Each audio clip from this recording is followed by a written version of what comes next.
Why forever people have been talking about being conscious is just this. In yoga, the yogis have a mischievous way of expressing this. They say, if you touch your Chitta, then gods will become your slaves.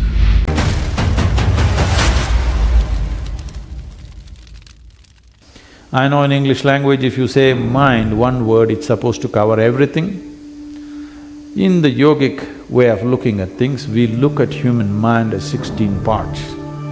Right now I won't go into the 16, we will make it into 4 segments. The 4 segments are called Buddhi, Ahankara, Manas and Chitta.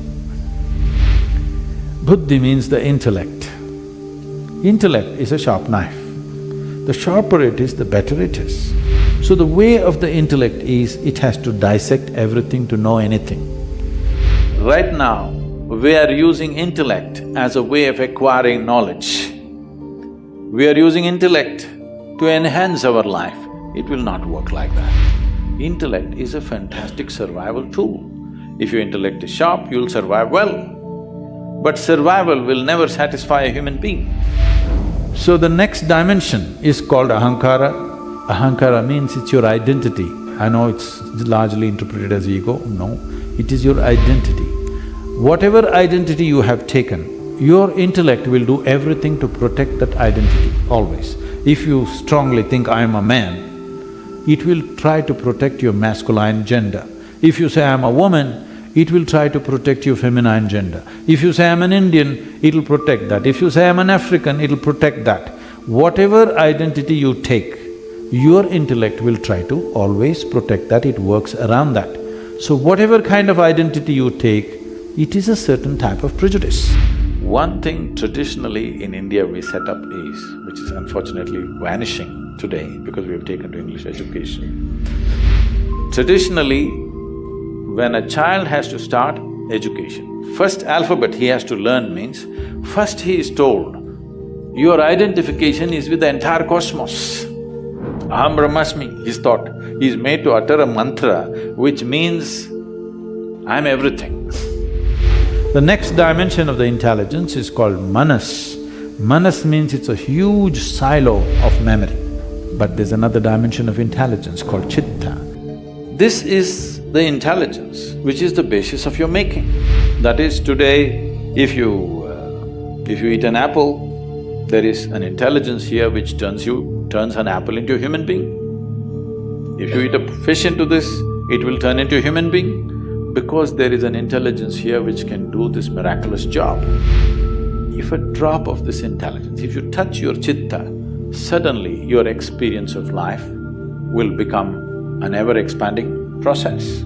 Suddenly, your genius will flower in such a way, every human being might have touched this dimension of intelligence at some point or other unconsciously.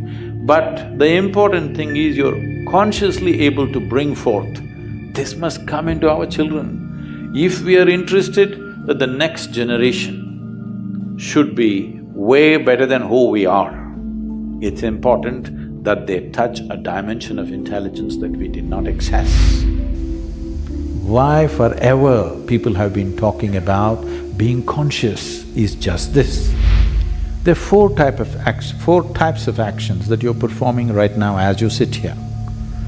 Your body is doing something, physical action, your mind is doing something, mental action, your emotions are doing something, emotional action, your energies are doing something, energy action. These 4 dimensions of activity are happening every moment of your life, both in wakefulness and sleep, it's happening. Now your intelligence or your mind structure finds expression in many ways. Since today morning, since the time you woke up, I will excuse you for the times when you were sleeping. From the time you woke up till this moment, how much of this, what percentage of these 4 actions are you conscious of? Well below 1%, isn't it? So 99 plus of your karma, your action is unconscious. If you raise it to 2%, suddenly it looks like your destiny is in your hands. If you have mastery over your physical body, 15 to 20% of your life and destiny will be in your hands. If you have mastery over your mind, 50 to 60% of your life and destiny is in your hands. If you have mastery over your life energies, 100% of life and destiny is in your hands. In yoga, the yogis have a mischievous way of expressing this. They say, if you touch your chitta, then gods will become your slaves. This is a mischievous way of saying it.